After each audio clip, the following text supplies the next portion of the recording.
ថ្ងៃនេះខ្ញុំមានវីដេអូពីកោះរ៉ុងសន្លឹមដែលជាកោះធំមួយដែលមានឆ្នេរសមុទ្រវែងមានឆ្នេរខ្សាច់សស្អាតដែលមានគុណភាពល្អខ្លាំងនិងមានទីតាំងពិសេសនិងស្រស់ស្អាតជាច្រើនទៀតដែលមាននៅលើកោះរ៉ុងសន្លឹមនេះដើម្បីឡើងទូកទៅកាន់កោះរ៉ុងសន្លឹមយើងត្រូវធ្វើដំណើរមកកាន់កំពង់ផែទេសចរក្រុងព្រះសីហនុហើយបងប្អូនអាចធ្វើការទិញសំបុត្រទូកនៅទីតាំងកន្លែងឡើងទូកដោយផ្ទាល់ឬក៏អាចធ្វើការកក់ទុកជាមុនក៏បានតាមរយៈលេខទូរស័ព្ទខាងក្រោមនេះបានរាល់ពេលដែលខ្ញុំធ្វើដំណើរទៅកាន់កោះរ៉ុងឬក៏កោះរ៉ុងសន្លឹមគឺខ្ញុំតែងតែធ្វើដំណើរទៅតាមក្រុមហ៊ុនទូក Bouvacy ក៏ដោយសារតែម៉ោងចេញដំណើររបស់គាត់គឺមានច្រើនជម្រើសនិងទៀងទាត់ល្អហើយក្រុមហ៊ុនគាត់មិនទុកលើសចំណុះទេអញ្ចឹងគឺពិតជាសុវត្ថិភាពនិងជាជម្រើសល្អហើយខ្ញុំតែងតែជ្រើសរើសនៅសេវាកម្មរបស់គាត់បន្ទាប់ពីធ្វើដំណើរប្រហែលជា40នាទីយើងក៏បានមកដល់កោះរ៉ុងសន្លឹមដែលឆ្នេរនេះមានឈ្មោះថា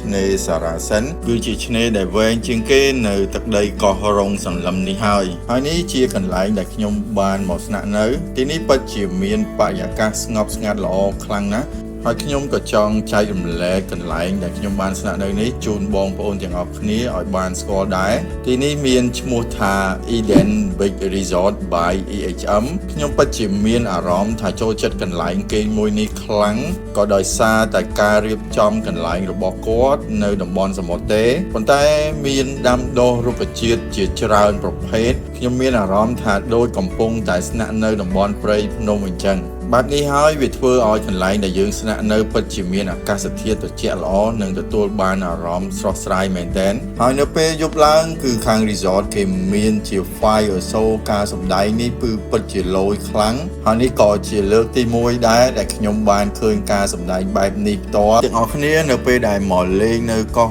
រ៉ុងសន្លឹមនេះកុំរំលងឲ្យសោះការជួលម៉ូតូជិះលុកលុយដើរលេងនៅលើកោះរ៉ុងសន្លឹមក៏ព្រោះតែនៅលើកោះរ៉ុងសន្លឹមនេះគឺមានកន្លែងស្អាតជាច្រើនហើយនៅខាងកោះរ៉ុងសន្លឹមយើងឥឡូវក៏មានម៉ូតូជួលដូចនៅខាងកោះរ៉ុងដែរហើយតម្លៃនៃការជួលក៏សមរម្យល្អនេះជាកន្លែងស្អាតដែលខ្ញុំបានជិះទៅលេងកន្លែងនេះគេហៅថា Stone Carving ជារូបចម្លាក់ប្រាសាទអង្គរវត្តដែលបានឆ្លាក់នៅលើផ្ទាំងថ្មធម្មជាតិផ្ទាល់តែម្ដងហើយរូបចម្លាក់ទាំងនេះពិតជាឆ្លាក់បានស្រស់ស្អាតល្អពិតជាប្លែកមួយយ៉ាងដែរបងប្អូនទាំងគ្នានៅពេលដែលយើងមកដល់កោះរ៉ុងសន្លឹមប៉ុន្តែយើងមានអារម្មណ៍ថាដូចកំពុងតែនៅសៀមរាបក៏ព្រោះតែនៅទីនេះមានចម្លាក់ស្អាតដែលឆ្លាក់នៅលើផ្ទាំងថ្មធម្មជាតិដ៏ធំនេះហើយយើងក៏អាចអង្គុយទស្សនាថ្ងៃលិចដ៏ស្រទន់ពីឆ្នេរនេះទៅបានដែរហើយវីដេអូចែករំលែកពីតំបន់ដ៏ស្រស់ស្អាតនៃទឹកដីកោះរ៉ុងសន្លឹមរបស់ខ្ញុំគឺមានតែប៉ុណ្្នឹងទេអរគុណបងប្អូនទាំងអស់គ្នាសម្រាប់ការតាមដានទស្សនាតាំងពីដើមរហូតមកដល់ចប់ជួបគ្នាជាមួយខ្ញុំនៅវីដេអូថ្មីជាបន្តទៀតអរគុណច្រើនជម្រាបលាបាយបាយ